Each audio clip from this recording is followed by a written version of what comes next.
brand new car.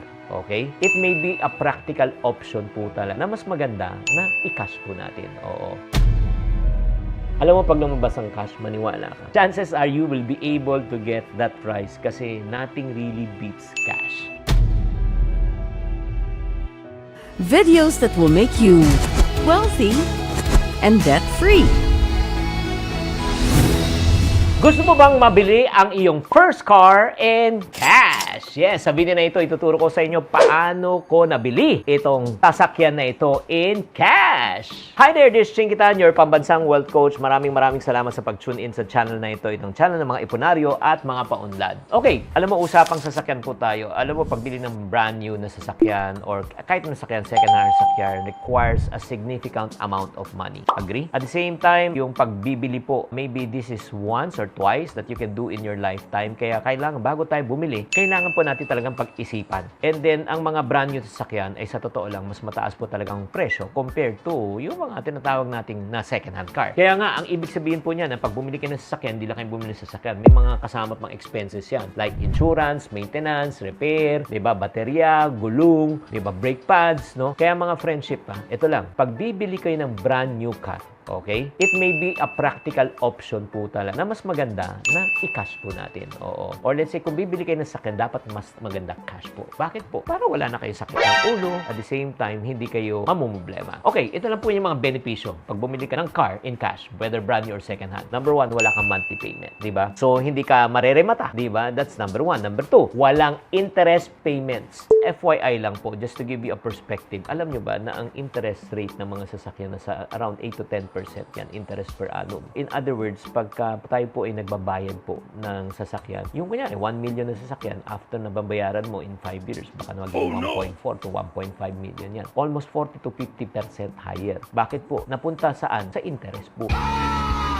That's another issue. And then number 3, kagandahan, wala kang utang. Diba? Hindi ka may stress. And then number 4, pag-aari mo na. So, wala ka ng problema talaga. Kaya nga, buying your car in cash is a great way, number 1, to save money, at the same time to be stress-free. So, next question, Chinky. Paano ko ba mabibili yung first car ko in cash? Okay, ito na po. Ito na, bibigyan ko po kayo ng idea. Number 1, mag-set ka muna ng budget. Alamin mo muna kung magkano po ang kaya mong itabi on a monthly basis so that you can be able to buy a car in cash. Okay? Whether it's second hand or brand new. Isama mo na po yung taxes, registration, insurance, di ba, mortgage, di ba, shuttle mortgage. Kasama na po. I-compute nyo na po yun. That's number 1. And then after that, mag-research po kayo. Research. Ano po ang number 1, papasok sa budget mo, and number 2, papasok sa pangangailangan mo, sa needs mo. So, kasama na rin po natin, meron akong ginawang video na isa pa po. Panoorin nyo na lang po yung video na yun, yung 8 factors that you need to consider before buying your first car. For example, fuel efficiency, reliability, safety,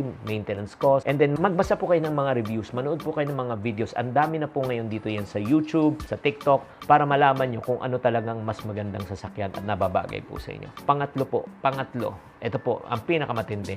After you set the budget, nag-research ka na, save money.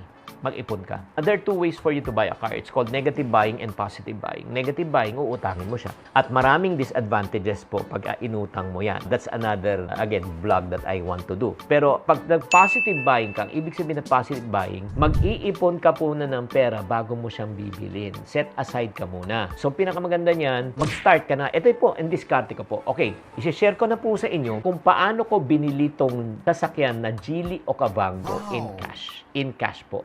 Okay? Just to give you a perspective po, ang Geely Okavango po nasa 1.750, more or less 1.8 million po ang isang brand new na sasakyan na ganito.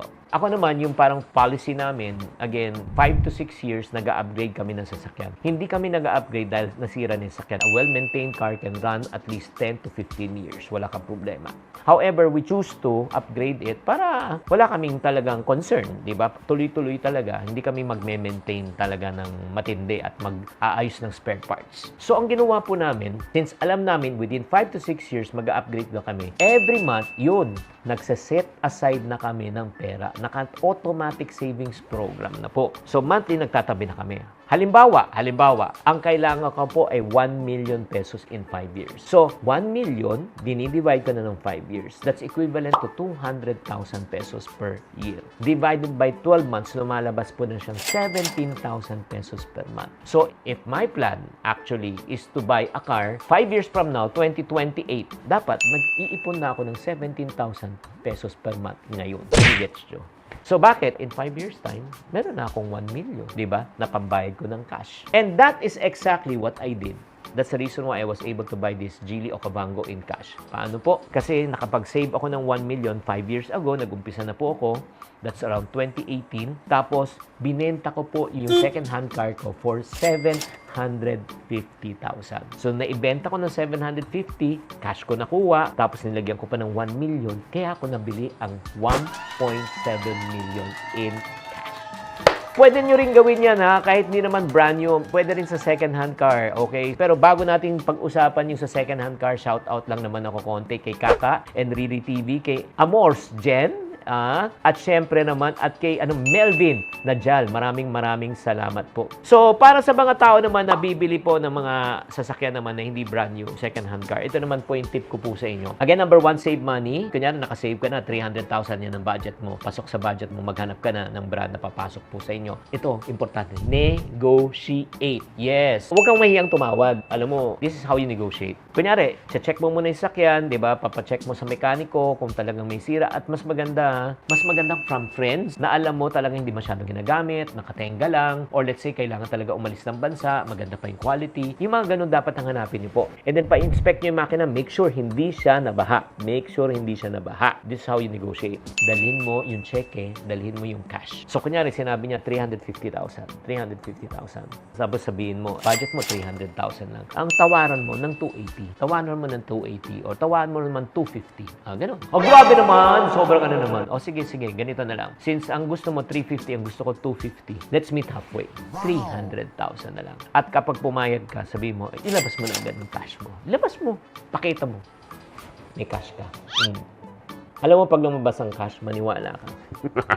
Chances are you will be able to get that price kasi nothing really beats cash. After that, complete the transaction, complete the paper document, yung deed of sale, everything, transfer of name. So, make the necessary paperwork para wala kang problema. Kaya nga, ito lang ang mga friendship. If you are interested talaga, I highly recommend that you buy your car in cash. Parang less stress. But buying your car in cash requires discipline, patience, and really determination. But the good news is, if you follow the steps which I just shared with you, nag-iimpok ka na bago ka bumili, di ba? You can purchase your first car without taking any debt and enjoy the freedom of independence of owning your own vehicle.